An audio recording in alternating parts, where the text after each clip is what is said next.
अब आओ आते हैं अगले कंसेप्ट पे, जो है बहुत इंपॉर्टेंट कंसेप्ट हमारे बेसिक्स ऑफ इनकम टैक्स का, और ये कंसेप्ट है द कंसेप्ट ऑफ ईयर या पीरियड।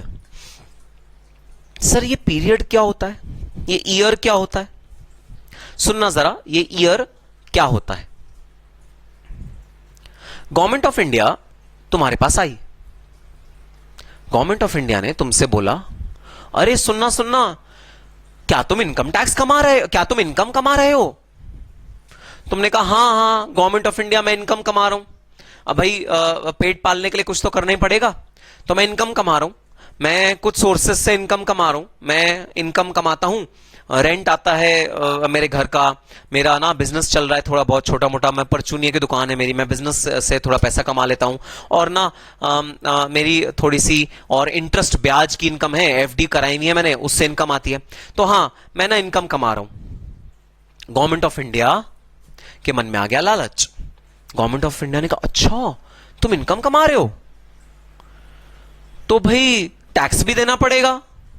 असेसी एकदम, मतलब जो आप थे, आप जो भी था वो बंदा, वो डर गया एकदम कि अरे अरे यहां पर शहर बसानी लुटेरे पहले आ गए, अभी तो इनकम आनी शुरू हुई थी, ये देखो लुटेरे पहले आ गए, बस्ती बसी नहीं, टैक्स देना पड़ेगा, हद हो गई। नहीं भाई टैक्स तो देना पड़ेगा। आपने कहा ठीक है दे देंगे, क्या हो गया। गवर्नमेंट ऑफ इंडिया ने बोला कब दोगे? आपने बोला अरे अभी मेरी उम्र ही क्या है, अभी तो मैं 25 साल का हूं, बेयर मिनिमम 75 ईयर्स तक जीऊंगा, 50 साल की लाइफ है मेरी, 50 साल की लाइफ, बेयर मिनिमम कितने सालों तक जीऊंगा मैं? बेयर मिनिमम 50 साल तक जीऊंगा। तो एक काम करो, जब मैं अपने 50th बर्थडे को सेलिब्रेट कर रहा हूंगा ना, 50th बर्थडे को, तब मेरे पास आना, और 25th ईयर से 50th ईयर तक मैंने जितना भी कमाया होगा, 25 साल में मैंने जितना भी कमाया होगा सब पे टैक्स ले लेना, और उसके बाद तुम आना 75th बर्थडे पे मेरे, तुम आओगे 75th बर्थडे पे, तो 51st ईयर से 75th ईयर तक जो भी मैंने कमाया होगा 25 साल तक, सारा का सारा ले लेना। और सुनो गवर्नमेंट ऑफ इंडिया, अगर इस भी झंझट में नहीं पड़ना चाहते तो छोड़ो ना, तुम सीधा मेरे से बात करना 75th बर्थडे तक। देखो भाई सुनो, मैंने ना ये ज्योतिषी से अपनी पथरी बनवाई है, ये पथरी ले जाओ, इस पथरी के अकॉर्डिंग मैं 77th ईयर तक जिंदा रहूंगा, तो तुम्हें ये डर भी नहीं रहेगा कि मैं 75 से मर गया तो, पहले मर गया तो नहीं मरूंगा, मैं 75 ईयर तक जीऊंगा ही जीऊंगा, श्योरिटी है। देखो पथरी में भी लिखा है, ज्योतिषी ने सर्टिफाई किया है, अरे प्रोफेशनल ज्योति था, सर्टिफिकेट दिया उसने, रिटर्न में सर्टिफिकेट दिया है कि मैं 75 की एज से पहले नहीं मरूंगा, मैं 77 तो बेर मिनिमम कवर करूंगा ही करूंगा। तो निश्चिंत रहो गवर्नमेंट ऑफ इंडिया, मैं सच्चा ईमानदार टैक्स पेयर हूं। देखो सच्चाई मेरी आंखों में, तुम्हें सच्चाई दिख रही है, मैं ईमानदार टैक्स पेयर हूं। मैं 75th बर्थडे पे अपने, जैसे मेरा 75th बर्थडे होगा, मैं तुम्हें पूरा का पूरा टैक्स दे दूंगा। कितने पीरियड का? 25th ईयर से मैंने जो कमाया 75th ईयर तक मैं तुम्हें पूरा का पूरा टैक्स दे दूंगा। तुम टेंशन मत लो, तुम निश्चिंत मत रहो, निश्चिंत हो जाओ तुम, मुझे अपना बिजनेस करने दो, मुझे अपना कारोबार करने दो। गवर्नमेंट ऑफ इंडिया जैसे बातें सुन रहा था, तमतमा रहा था गुस्से से, लाल हो गया था गुस्से से एकदम। वो कहता है अरे बेवकूफों जैसी बात क्यों कर रहे हो तुम, मैं तो ये सोच रहा था। तो गवर्नमेंट ऑफ इंडिया देखना अब अपना पक्ष रख रहा है, वो क्या कह रहा है, मैं तो ये सोच रहा था मैं रोज शाम को तुम्हारे दरवाजे पे आऊंगा, खटखटाऊंगा और तुमसे पूछूंगा कि बताना आज पूरे दिन में तुमने कितनी रियल इनकम कमाई है। तुम मुझे अपनी रियल इनकम दोगे और मैं इनकम टैक्स लॉ से कंसल्ट करके तुम्हारी टैक्सेबल इनकम निकालूंगा और रोज शाम को तुम्हारा टैक्स लेके अपने गवर्नमेंट में जमा करा दूंगा। मैं तो ये सोच रहा था। क्या बात कर रहे हो तुम, पूरी जिंदगी की बात कर रहे हो। मैं तो तुमसे टैक्स रोज रिकवर करूंगा, मैं नहीं तुमसे टैक्स 75th ईयर तक रिकवर, मुझे तो रोज दे दो टैक्स। जिस दिन भी तुमने पैसा कमाया उस दिन का टैक्स उस दिन शाम को दे दो। दिहाड़ी जैसे दिहाड़ी मजदूरों को दिया जाता है ना, वैसे तुम शाम को दे दो। तुम इतना डिले क्यों कर रहे हो, तुम 75th ईयर तक क्यों रुक रहे हो, तुम तो रोज शाम को मेरे को टैक्स दो। अरे मुझे भी तो पैसे की जरूरत है, मुझे भी तो वेलफेयर, सोशल वेलफेयर के एक्टिविटीज करनी है, तो मुझे तो तुम रोज शाम को पैसे दे दो। एसएससी घबरा गया। एसएससी ने कहा अरे मैं अपना काम करूंगा या रोज शाम को तुम्हें हवाला देता रहूंगा कि कितना मैंने कमाया, कितना कम मैंने कमाया। नहीं भी नहीं, ऐसे नहीं होगा। चलो ना तुम्हारी ना मेरी, तुम हर 10 साल बाद आ जाना। आफ्टर 10 ईयर्स मैं तुम्हें जो भी पूरा का पूरा इनकम टैक्स होगा वो तुम्हें पे कर दूंगा। हर 10 साल बाद आना, मुझे 10 साल से पहले डिस्टर्ब मत करना। गवर्नमेंट ऑफ इंडिया ने कहा कमाल के आदमी हो यार तुम, मैं तुमसे डेली की मांडवली कर रहा हूं। अब देखो दोनों बनिए होंगे जरूर, बनिए जैसे एकदम वो करते हैं ना, मांडवली करते हैं, या बनिए छोड़ो कोई भी जैसे मम्मी सुबह सुबह सब्जी लेने जाती है जैसे मांडवली करती है ना, नेगोशिएट करती है, वो नेगोशिएट हो रहा है, दोनों अपने नेगोशिएटिंग स्किल्स के एकदम टॉप में है। देखना गवर्नमेंट ऑफ इंडिया क्या कह रही है, अच्छा चलो ना तुम्हारी ना मेरी, हर महीने के एंड में आ जाऊंगा, हर महीने के एंड में अपना टैक्स कंप्यूट करना, टैक्सेबल इनकम निकालना, मुझे दे देना। ये भाई साहब क्या कहते हैं, भाई साहब कहते हैं नहीं मैं नहीं, अच्छा 5 साल रख लो, 5 साल से पहले मत आना, 5 साल बाद तुम्हें मैं टैक्स पे कर दूंगा। तो आखिरी ऑफर जो गवर्नमेंट ऑफ इंडिया ने दिया, आखिरी ऑफर, कहते हैं अब की बार मैं इससे आगे नहीं बढ़ूंगा, अब तुम्हारी बात नहीं मानी जाएगी, मैं तो लॉ बना दूंगा, फिर तुम इंडिया के सिटीजन हो तो लॉ अबाइड करना ही करना पड़ेगा, मैं लॉ बना दूंगा। आखिरी मेरी बात सुन लो, मैं ना हर साल आया करूंगा, 1 साल 12 महीने का टाइम दे रहा हूं, हर साल आया करूंगा और हर साल की इनकम पे तुमसे टैक्स मांगूंगा और तुम इकट्ठा मुझे हर साल की इनकम पे टैक्स दे देना। अब भाई ये लास्ट वर्ड हो गए, इसके आगे कोई बातचीत नहीं हुई। गवर्नमेंट ऑफ इंडिया ने कहा मैं लॉ बना रहा हूं, कॉन्स्टिट्यूशन ऑफ इंडिया के तहत लॉ बनाने का मेरे पास राइट है, मैं लॉ बना रहा हूं, हर साल तुमको मुझको पेमेंट करनी पड़ेगी टैक्स की। इनकम पहले बताओ कितनी इनकम अर्न हुई, टैक्सेबल इनकम बताओ पहले कितनी अर्न हुई, फिर रेट से मल्टीप्लाई करके मुझे टैक्स जमा कराओ, मैं हर साल तुम्हारे पास आया करूंगा। तो भाई to divide the entire working life of a company or a professional or an individual, the government of India has introduced a concept of financial year. Financial year. ये कॉन्सेप्ट फाइनेंस में इंट्रोड्यूस किया गया और पूरे world में almost जहां भी आप जाओगे वहां 12 महीने का कंसेप्ट यूज होता है। तो हाँ तुम ये कह सकते हो सर 12 महीने तो बहुत कम, एटलीस्ट 2 साल का तो रखते, 3 साल का तो रखते, ठीक है तुम्हारा अपना ओपिनियन हो सकता है, but as of now the law is that the entire working life of a individual or of a company or of a partnership firm or any organization who is working, who is doing business, who is doing any revenue generating activity, उनकी जो पूरी life है उसको छोटे छोटे टुकड़ों में divide कर दिया गया है for the purpose of taxation, और ना केवल for the purpose of taxation बल्कि for the purpose of financial statements also. Financial statements को भी टुकड़ों टुकड़ों में डिवाइड कर दिया गया। अब जरा मुझे एक सोच के बात बताना भाई, सोच के बताना, क्या जो आदमी सेलिंग कर रहा है उसको कोई फर्क पड़ता है कि 31 मार्च है या 1 अप्रैल है? जो आदमी प्रोडक्शन कर रहा है क्या उसे कोई फर्क पड़ता है 31 मार्च है या 1 अप्रैल है? जो आदमी बाजार में जाके अपना प्रोडक्ट बेच रहा है उसको क्या फर्क पड़ता है 31 मार्च है? उसके लिए तो दोनों चीजें सेम है, 31 मार्च या 1 अप्रैल। ये तो जो फाइनेंस प्रोफेशनल्स होते हैं, क्योंकि उनको बैलेंस शीट बनानी है, क्योंकि उन्हें अपनी रिटर्न फाइल करनी है, क्योंकि उन्हें टैक्स ऑडिट करवाना है, क्योंकि उन्हें स्टैट्यूटरी ऑडिट करवाना है, क्योंकि उन्हें कॉस्ट शीट बनानी है, क्योंकि उन्हें कॉस्ट ऑडिट कराना है, क्योंकि उन्हें फेमा कंप्लायंसेस करने हैं, क्योंकि उन्हें आरबीआई कंप्लायंसेस करने हैं, ये तमाम कंप्लायंसेस करने के लिए, ये तमाम चीजें करने के लिए सिर्फ एक फाइनेंस प्रोफेशनल के लिए रेलेवेंस है इन दो डेट्स का, 31 मार्च और 1 अप्रैल। अदरवाइज अगर तुम देखो तो भाई जैसे रोजमर्रा में काम चल रहा होता है, जैसे 15 मई को काम चल रहा होता है, जैसे 12 मई को काम चल रहा होता है, वैसे ही 31 मार्च को काम चल रहा होता है, वैसे ही 1 अप्रैल को काम चल रहा होता है। तो काम नहीं रुकता। ऐसा नहीं कि कंपनी बंद हो जाती है 31 मार्च को, अरे अरे फाइनेंशियल ईयर एंड हो गया, खत्म कर दो सब कुछ, रोक दो सब कुछ, ऐसा नहीं होता। Work goes on, financials are made afterwards. तो सिर्फ और सिर्फ फाइनेंशियल पर्सपेक्टिव से ये फाइनेंशियल ईयर का कंसेप्ट आया है, इसीलिए इस वर्ड को बोलते हैं फाइनेंशियल ईयर। इसका और कोई रेलेवेंस नहीं है भाई, इसका रेलेवेंस है सिर्फ फाइनेंस के लोगों के लिए।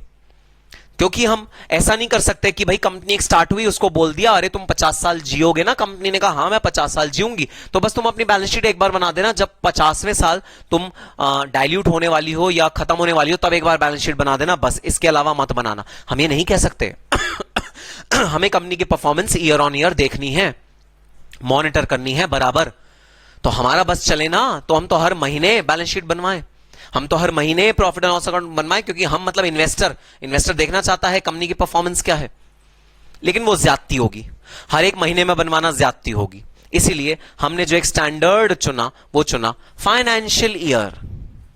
इनकम टैक्स ने भी फाइनेंशियल ईयर अडॉप्ट किया, आरबीआई ने भी फाइनेंशियल ईयर अडॉप्ट किया, सब लोगों ने फाइनेंशियल ईयर अडॉप्ट किया, और वो फाइनेंशियल ईयर है 1 अप्रैल टू 31 मार्च। इसको कहते हैं financial year which is relevant in India.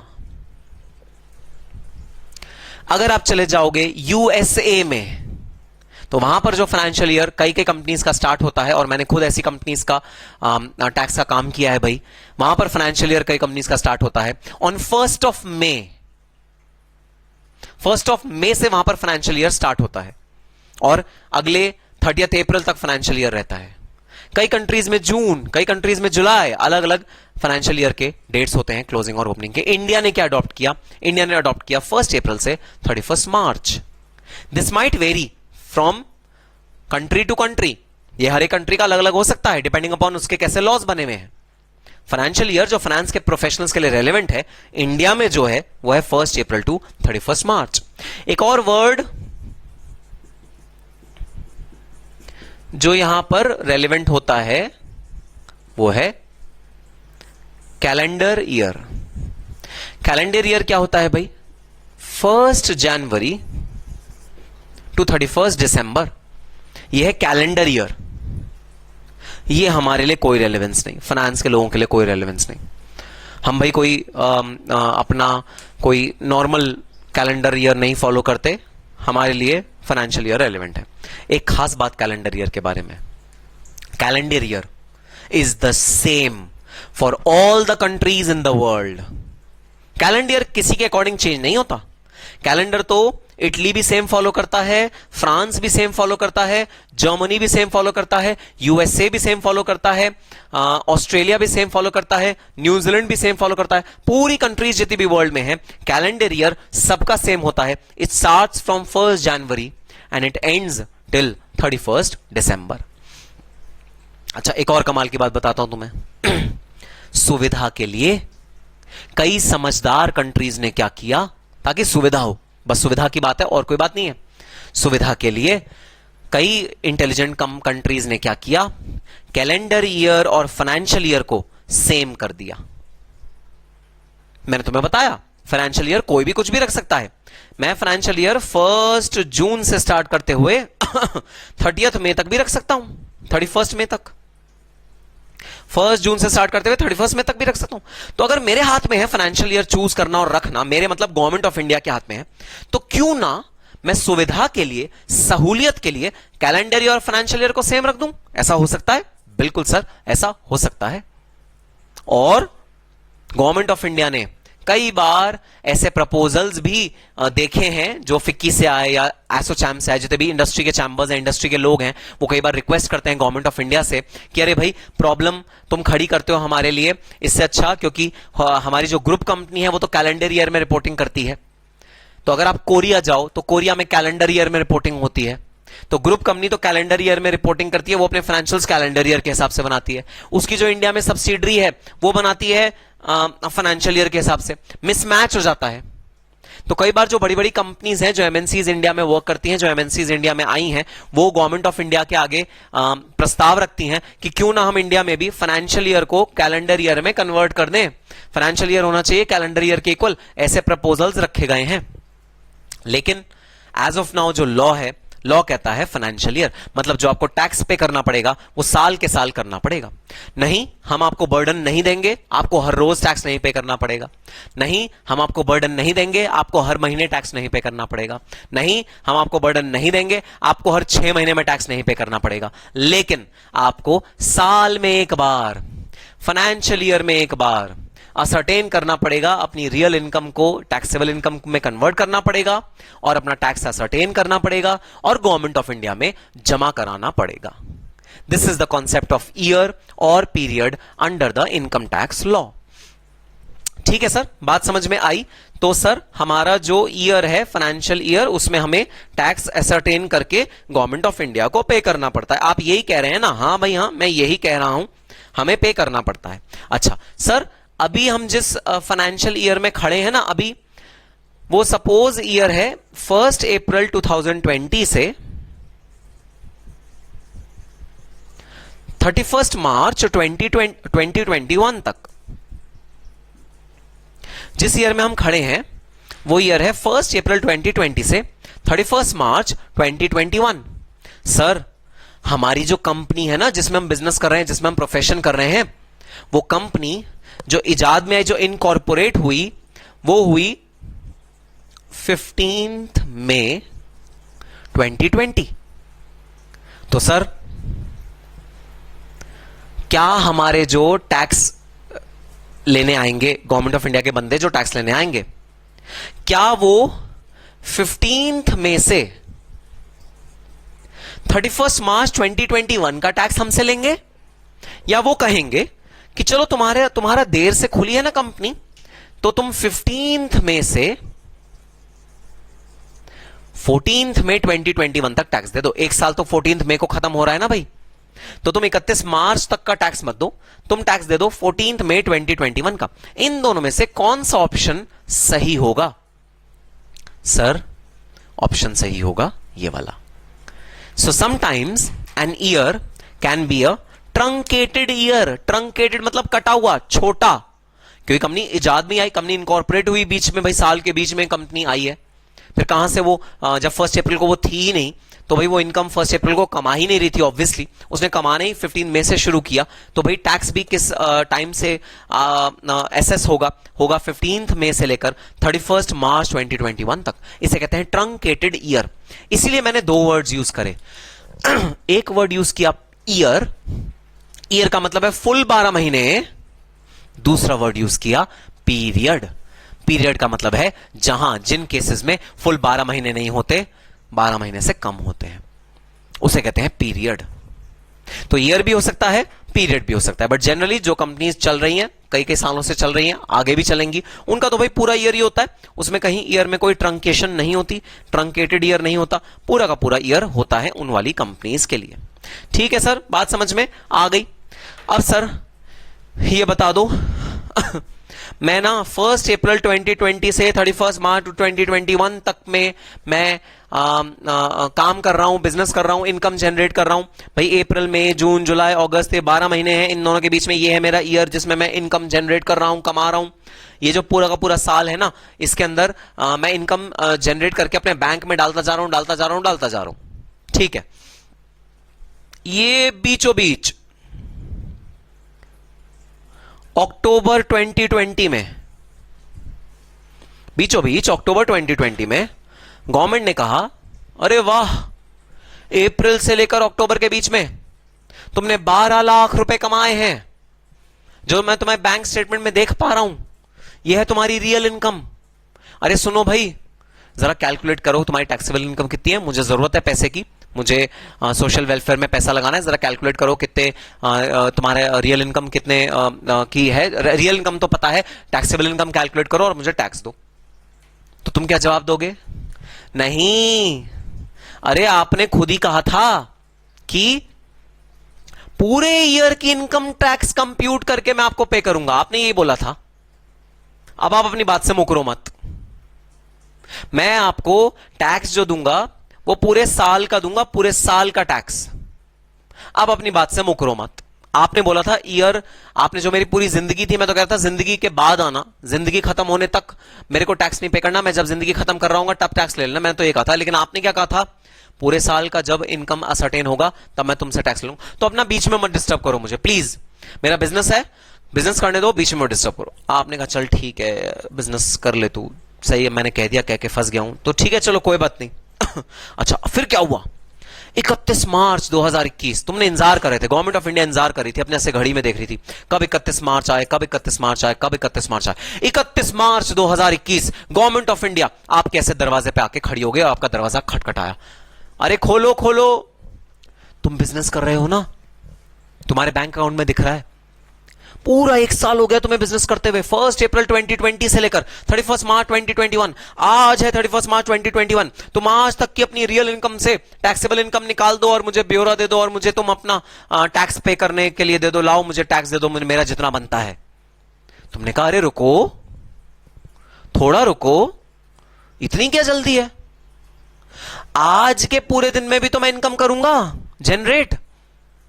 अगर मैंने 31 मार्च के सुबह सुबह कंप्यूटेशन कर दी तो बताना, क्या 31 मार्च के सुबह सुबह अगर कंप्यूटेशन हो गई टैक्स की, तो जो पूरे दिन के में इनकम कमाई 31 मार्च को, क्या तुम उस पर टैक्स नहीं लोगे? गवर्नमेंट ऑफ इंडिया का सर चकराया, उसने कहा हाँ उस पर भी लेना पड़ेगा। तो फिर अगर उस पर भी लेना पड़ेगा तो ये जो तुम असेसमेंट कर रहे हो, असेसमेंट मतलब कंप्यूटेशन, ये जो तुम कंप्यूटेशन कर रहे हो गलत हो जाएगी ना। अरे तो 31 मार्च के एंड तक वेट कर लो, 31 मार्च के रात को 12 बजे 12 मिडनाइट तक जितनी भी रियल इनकम होगी ना, मैं उसको कंप्यूट कर दूंगा इनटू टैक्सेबल इनकम और फिर तुम्हें दे दूंगा। गवर्नमेंट ऑफ इंडिया का सर चकराया, उसने कहा हाँ बात तो सही है भाई, होना तो ऐसे ही चाहिए। तो फिर गवर्नमेंट ऑफ इंडिया ने बोला ठीक है भाई, ठीक 12.01 बजे, विच इज अगेन ये कहलाएगा AM, ठीक 12.01 AM पे मैं वापस तुम्हारे पास आऊंगा। और जब मैं वापस तुम्हारे पास आऊंगा तब तुम अपनी इनकम को एसेस कर देना। तब तुम्हें अब मत आगना का नहीं करना, अब आगे मत बढ़ाना भाई। अब तुम अपनी इनकम को एसेस कर देना, रियल इनकम से तुम टैक्सेबल इनकम पे चले जाना, अब आना का नहीं मत करना, अब मत बढ़ाना। आपने कहा आई शपथ, बिल्कुल प्रॉमिस, पक्का प्रॉमिस, गॉड प्रॉमिस, मैं इस टाइम से आगे नहीं बढ़ाऊंगा, क्योंकि ये टाइम तक 31 मार्च 2021 खत्म हो चुका होगा, पूरा साल खत्म हो चुका होगा। तो एग्जैक्ट 12.01 पे मैं जितनी भी पूरे साल में रियल इनकम होगी उसको असेस कर दूंगा, असेस मतलब कंप्यूट कर दूंगा टू टैक्सेबल इनकम, उस पे रेट मल्टीप्लाई कर दूंगा और जितना भी टैक्स बनेगा वो तुम मेरे से ले जाना, पक्का वादा, इसमें कोई भी शक नहीं है। अब आपने एक खास बात नोट करी। खास बात क्या? खास बात ये कि जैसे ही आप इनकम अर्न करने की बात करते हो तो आपका ईयर कौन सा चल रहा है? 1 अप्रैल 2020 टू 31 मार्च 2021।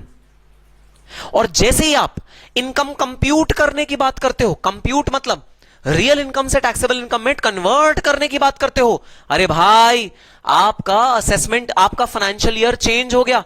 देखना ये आपका फाइनेंशियल ईयर कौन सा है, बताना जरा आपका फाइनेंशियल ईयर कौन सा है। 12:01 पे, 12:01 पे क्या यही ईयर रहा या वो ईयर अगला ईयर बन गया? सर वो ईयर अगला ईयर बन गया।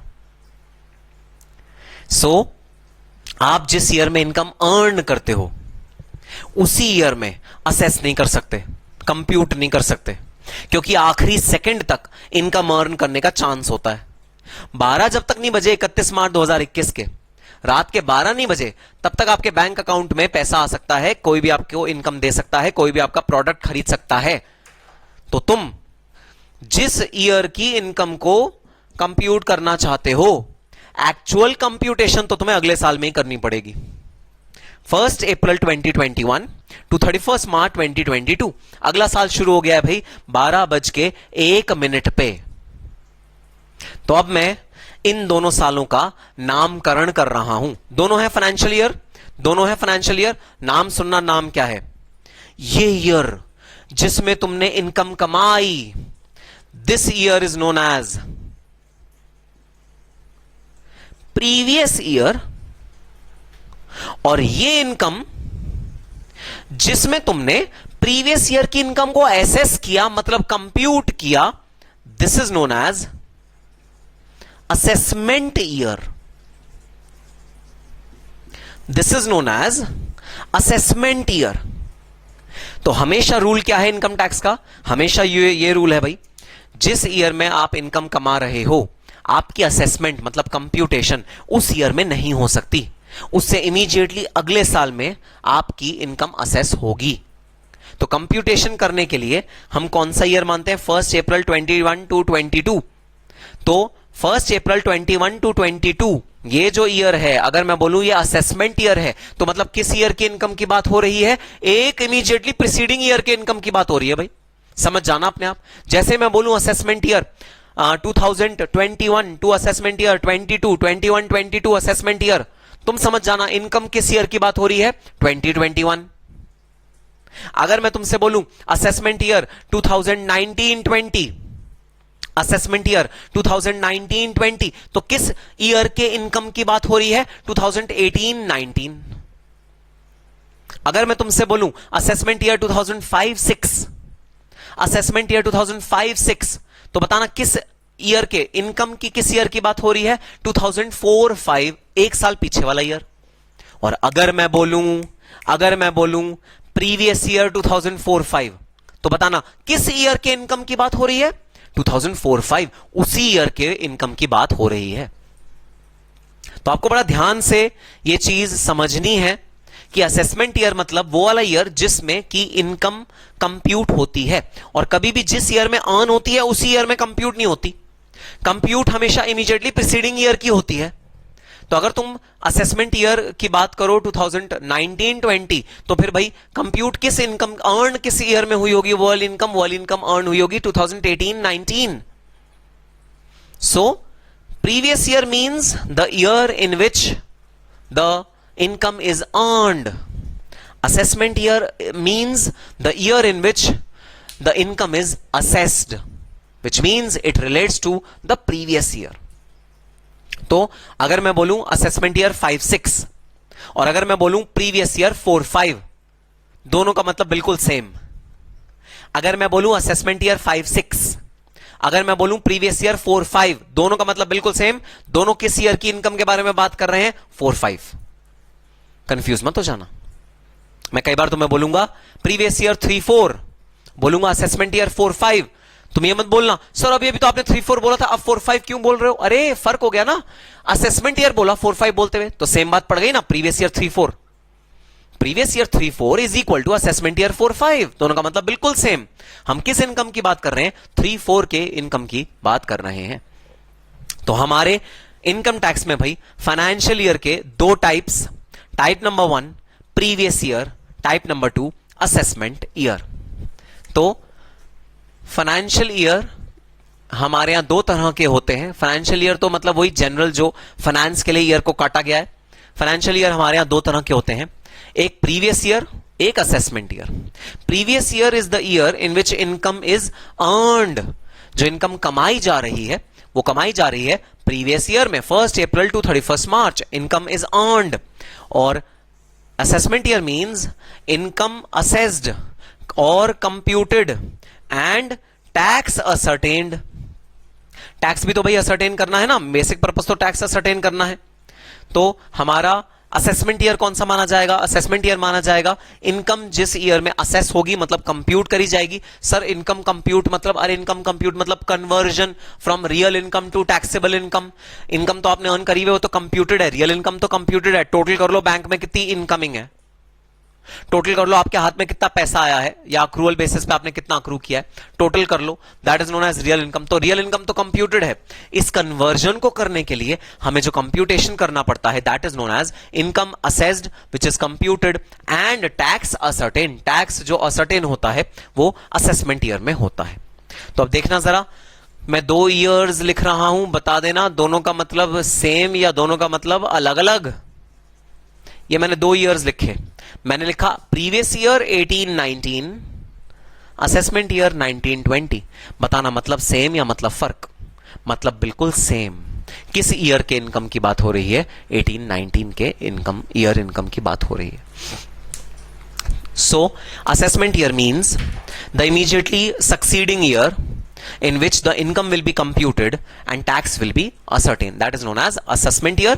And previous year means the year in which it is the year in which income has been earned and the income will be subject to tax in the subsequent year, it will be ascertained in the subsequent year. लेकिन हाँ, इस पूरे concept में एक और concept होता है advance tax का। तो भाई गवर्नमेंट कभी कभी आपसे, कभी कभी क्या, हर केस में गवर्नमेंट आपसे क्या कहती है?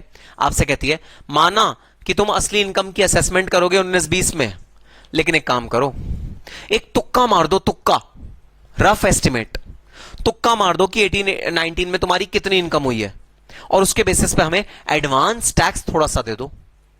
देखो असली टैक्स तो 19-20 में असर्टेन करना, लेकिन एक तुक्के के बेसिस पे तुम एडवांस टैक्स हमको दे दो। तो एक एडवांस टैक्स का कंसेप्ट होगा जहां पर मैं आपको बताऊंगा कि आपको जो टैक्स पे करना है ऑन अ एस्टिमेट बेसिस 18-19 में ही पे करना पड़ेगा। बट जो रियल असर्टेनमेंट होगी, जो एग्जैक्ट असर्टेनमेंट होगी, जो एक्चुअल असर्टेनमेंट होगी, वो तो होगी 19-20 में ही, क्योंकि जब तक ईयर चलता रहेगा तब तक आप असेसमेंट नहीं कर सकते। So this is the second basic concept of income tax which pertains to the year और द पीरियड। फाइनेंशियल ईयर की हमने बात करी, और फाइनेंशियल ईयर के इनकम टैक्स के अकॉर्डिंग 2 सबसेट्स होते हैं, प्रीवियस ईयर और असेसमेंट ईयर। भाई ये जो प्रीवियस ईयर और असेसमेंट ईयर है ये टैक्स का ही स्पेशल फीचर होता है, क्योंकि टैक्स में ही असेसमेंट करनी होती है।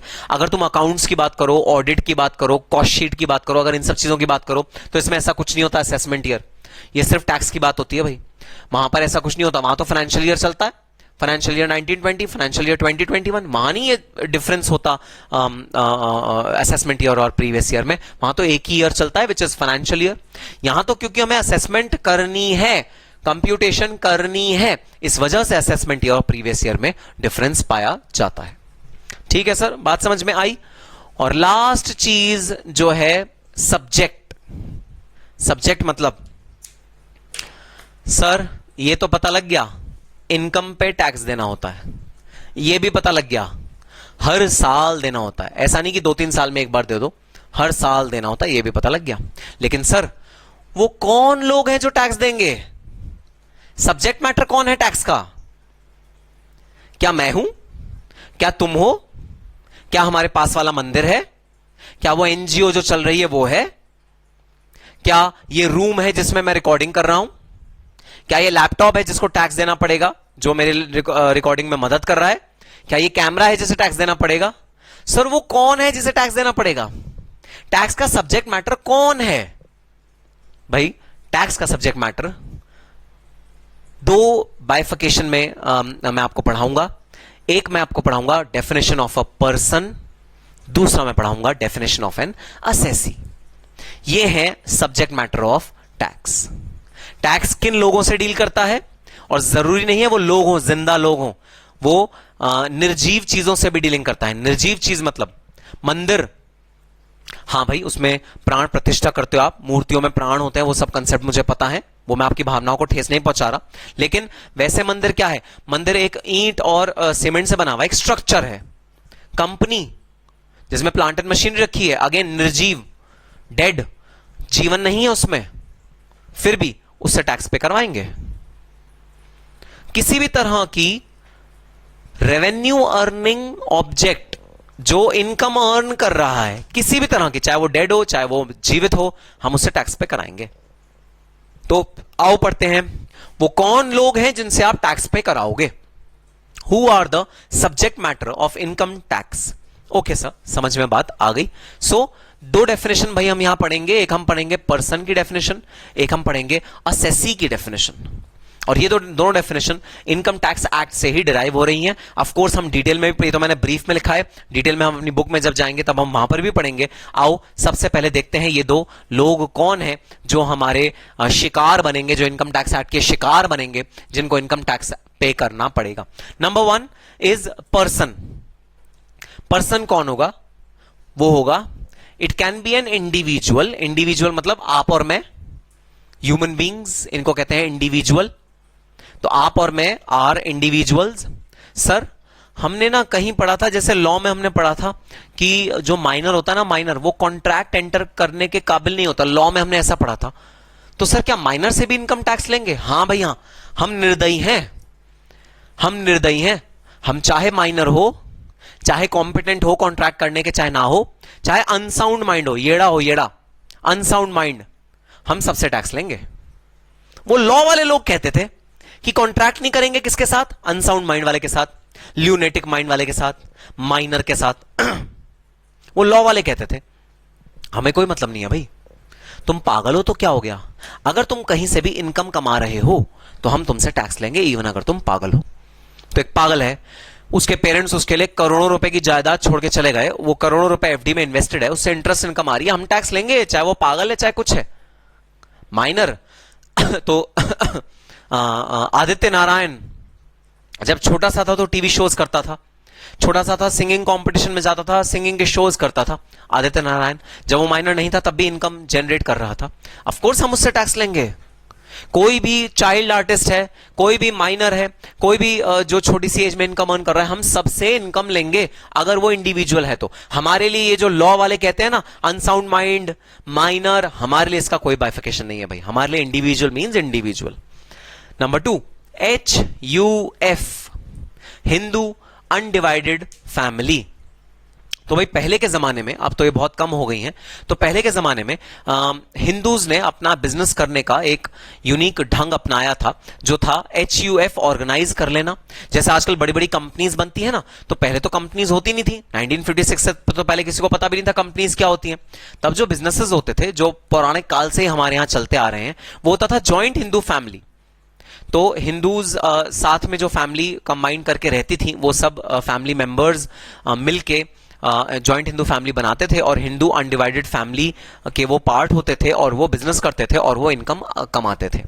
तो जो इनकम जाती थी ना, वो भाई इंडिविजुअल मेंबर के हाथ में नहीं जाती थी, वो जॉइंट हिंदू फैमिली, जो हिंदू अनडिवाइडेड फैमिली है, उसके खाते में आती थी, और फिर उसे अप्रोप्रिएट करा जाता था, डिफरेंट मेंबर्स को दिया जाता था।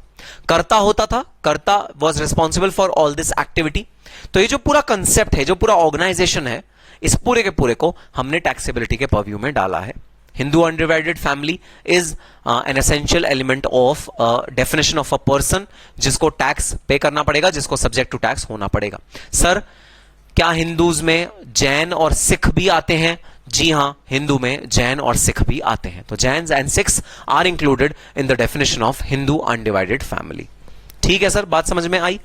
Next, company. अब भाई आपने क्या किया, आपने अपनी एक कंपनी बना ली, और आप उस कंपनी के शेयर होल्डर हो, और आपने इनकम कमा रहे, वो कंपनी आपको कुछ डिविडेंड भी नहीं दे रही, उस कंपनी में पैसा एक्यूमुलेट होता जा रहा है। तो आपने कहा टैक्स अभी नहीं देंगे, टैक्स बाद में दे देंगे। छोड़ो ना, कंपनी बना लो, कंपनी को पैसा मिल रहा है, मुझे थोड़ी मिल रहा है, मैं तो इंडिविजुअल हूं, मुझे थोड़ी पैसा मिल रहा है, कंपनी को मिल रहा है। Company is not an individual. तो इनकम टैक्स एक्ट ने क्या कहा, अच्छा company is not an individual, तो क्या हो गया, तुम्हें भी पर्सन की डेफिनेशन में डाल देता हूं। तुम भी पर्सन हो। सो कोई भी कंपनी हो, चाहे पब्लिक कंपनी हो, चाहे प्राइवेट कंपनी हो, चाहे गवर्नमेंट कंपनी हो, चाहे किसी भी तरह की कंपनी हो, अगर वो कंपनी एक कंपनी की तरह फॉर्म्ड है, 2013 एक्ट में वो रजिस्टर्ड है, तो भाई वो पर्सन की डेफिनेशन में आ गई। Next, firm. फर्म का मतलब पार्टनरशिप फर्म। आपने सुना होगा कई लोग भाई सोल प्रोप्राइटरशिप फर्म खोलते हैं। सोल प्रोप्राइटरशिप फर्म ये इंडिविजुअल की कैटेगरी में आ जाता है, और अगर 2-3 लोगों ने मिलकर पार्टनरशिप में अपनी फर्म खोली है, उसे बोलते हैं फर्म या पार्टनरशिप फर्म। अगर आप पार्टनरशिप फर्म में बिजनेस कर रहे हो, आप पे टैक्स एप्लीकेबल होगा, आपको इनकम टैक्स पे करना पड़ेगा। अलग थोड़े से रूल्स एंड रेगुलेशन है पार्टनरशिप फर्म के, जो हम अपने क्वेश्चन सॉल्व करते हुए देखेंगे। अब भाई नेक्स्ट, AOP, BOI। तो भाई एक समझदार आदमी ने कहा, मैं इंडिविजुअल नहीं हूं। 4-5 लोग मिलके इकट्ठा हुए, उन्होंने कहा हम टैक्स को इवेड करना चाहते हैं, हम टैक्स को इवेड करना चाहते हैं। भाई टैक्स नहीं पे करना हमें, हम इतनी मेहनत से कमाते हैं, क्यों हम टैक्स को पे करें? नहीं पे कर रहे गवर्नमेंट ऑफ इंडिया को 1 भी रुपए टैक्स।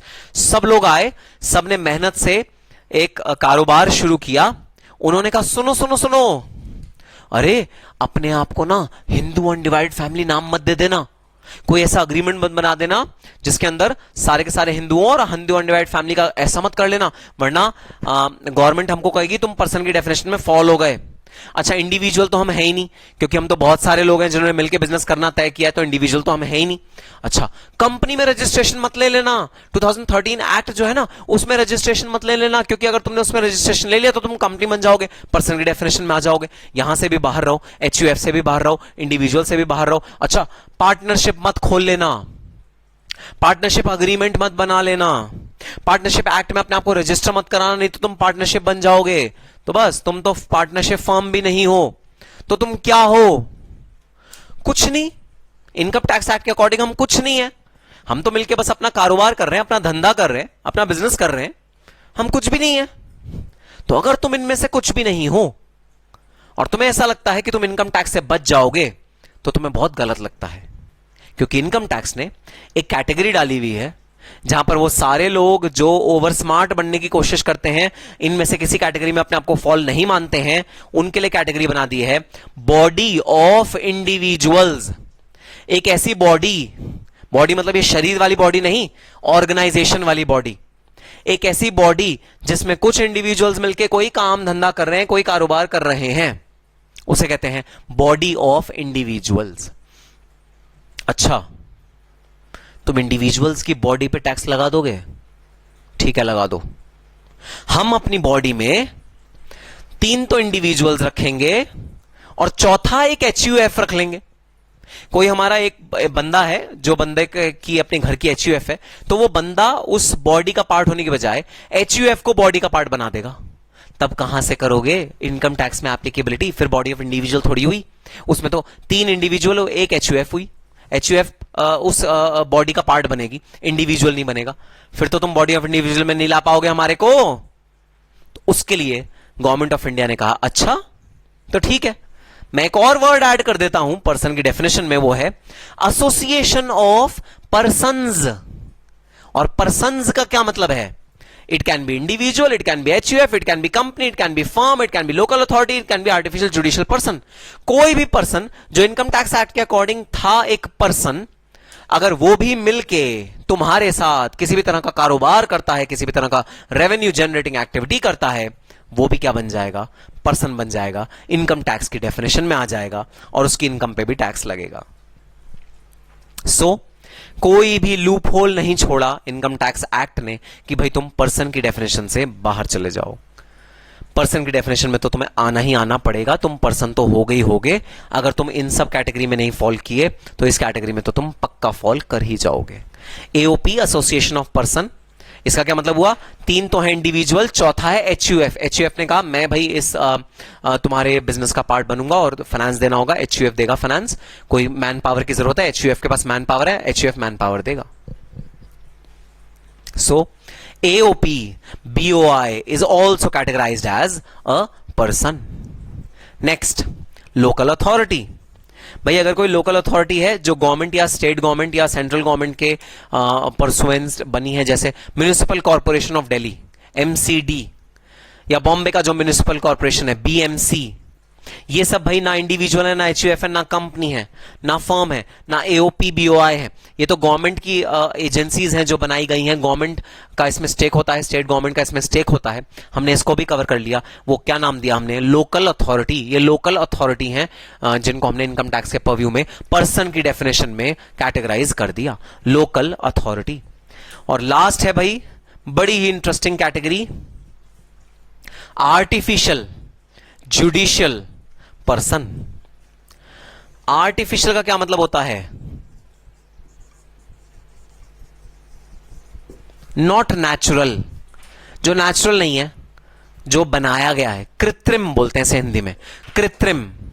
जो नेचुरल नहीं है, लॉ ने उसे, नेचर के लॉ ने उसे नहीं बनाया, आपने उसे बनाया है। सर ऐसी कौन सी चीज हो सकती है जो नेचुरल नहीं है, जो आपने उसे बनाया है और वो इनकम भी कमा रही है?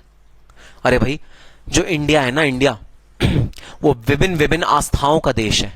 उसमें ऐसी ऐसी आस्थाएं हैं जिसमें कि आप उसकी आस्था के ऊपर जाओ तो लीगैलिटी अलग, भावनाओं की बात अलग, तरह तरह के इनकम जनरेटिंग के सोर्स होते हैं, आस्थाओं पे रहते ही सोर्स होते हैं। तो भाई सबसे बड़ा और सबसे उत्तम इस चीज का एग्जाम्पल है भगवान की मूर्ति, मंदिर। आप जब मंदिर में जाते हो और पुजारी जी से कहते हो, अरे सुनो पुजारी जी, तुम पूरे दिन का यहां से 1000 रुपए कमा रहे हो, तुम इंडिविजुअल हो ना, जरा टैक्स पे कर दो, जो 1000 रुपए रोज का कमा रहे हो उस पर टैक्स पे कर दो। तो पता पुजारी जी क्या कहते हैं? अरे भाई ये तो सब भगवान का दिया हुआ है, भगवान के चरणों में है, ये तो मेरी इनकम थोड़ी है, भगवान की इनकम है, भगवान से जाके टैक्स मांगो। भगवान की मूर्ति सामने है, इनको बोलो अपना पैन कार्ड अप्लाई करें और तुमको पेमेंट करें, अपनी सैलरी में से, अपनी इनकम में से टैक्स का पेमेंट करें। हमसे क्या मांग रहे हैं? हम तो सेवक हैं भगवान के। अच्छा जी, अच्छा चलो भगवान को साइड रखते हैं, भगवान के ही दूसरे रूप पे आ जाते हैं। भाई कई कई जगह कोई एक स्टोन, कोई एक कृत्रिम चीज या नेचुरल चीज जो निर्जीव है, उसके ऊपर आप ऐसा करते हो कि उसके ऊपर लोगों की आस्था आ जाती है और लोग उस पर चढ़ावा चढ़ाना शुरू कर देते हैं। फॉर एग्जाम्पल अगर आप अयोध्या गए हो कभी, तो अयोध्या में आज भी जो मंदिर होते हैं उनमें एक पत्थर रखा होता है जिसपे राम लिखा होता है और वो ना फ्लोट कर रहा होता है, वो ना नीचे नहीं जाता, वो फ्लोट कर रहा होता है ऊपर। उसके बगल में एक दान पेटी रखी होती है, आप उसमें सिक्के डाल रहे हो। तो वो मूर्ति नहीं है, वो एक आर्टिफिशियल चीज है। आर्टिफिशियल मतलब उसमें जान नहीं है, नेचुरल नहीं है, वो नॉट नेचुरल। हां भगवान ने बनाया है लेकिन उसमें जान नहीं है और उस चीज पे आपको पेमेंट रिसीव हो रही है, आपको इनकम रिसीव हो रही है। भाई भावनाओं को भी साइड में रखना, भावनाओं की मैं बात नहीं कर रहा, मैं एक प्योर लीगल बात कर रहा हूं आप लोगों से। हां वो भी इनकम जनरेट कर रहा है, हां सर वो भी इनकम जनरेट कर रहा है, तो वो जो कृत्रिम चीज है वो भी इनकम जनरेट कर रही है। तो कोई भी ऐसी चीज जो आर्टिफिशियल जुडिशियल पर्सन है, मतलब लॉ की निगाहों में वो पर्सन है, भले ही वो आर्टिफिशियल हो, वो भी अगर इनकम जनरेट करती है तो आपको पर्सन की डेफिनेशन में उसे लाना पड़ेगा और वो सब्जेक्ट टू टैक्स करना पड़ेगा। So this category is a very very wide category in which nothing is spared. कोई भी चीज स्पेयर नहीं हो सकती।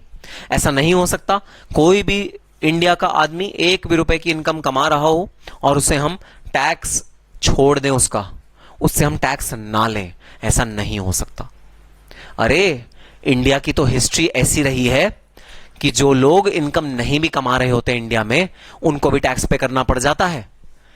हिंदुस्तान की हिस्ट्री का सबसे बड़ा टैक्स केस वोडाफोन, इंडिया में 1 भी रुपए की अर्निंग नहीं हो रही थी वोडाफोन की, जो डील हुई थी बाहर हुई थी, जो कैपिटल गेन था वो बाहर अराइज हुआ था, लेकिन इंडिया में वोडाफोन को टैक्स पे करना पड़ा था।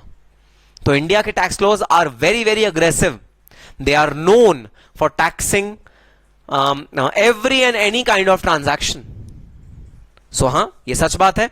तो इस वजह से बहुत वाइड डेफिनेशन है आर्टिफिशियल जुडिशियल पर्सन की, और इसके अंदर तमाम चीजें कवर हो जाएंगी जो इनकम जनरेट कर रही है, अर्न कर रही हैं। तो ये है एक एग्जॉस्टिव डेफिनेशन किस वर्ड की, पर्सन वर्ड की। तो who is a person, an accumulation of all these things is a person, person की ये है डेफिनेशन।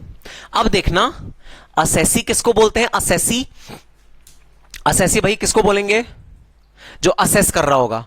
असेस का मतलब कंप्यूट कर रहा होगा जो बंदा, उसे बोलते हैं असेसी, जो कंप्यूट कर रहा होगा। अच्छा कंप्यूट कौन करेगा, कंप्यूट वो ही करेगा जो इनकम जनरेट करेगा और टैक्सेबल इनकम जनरेट करेगा, क्योंकि इनकम तो हर कोई जनरेट करता है, लेकिन जो उससे टैक्सेबल इनकम जनरेट कर रहा होगा वही तो आगे जाके अपना टैक्स कंप्यूट कर रहा होगा।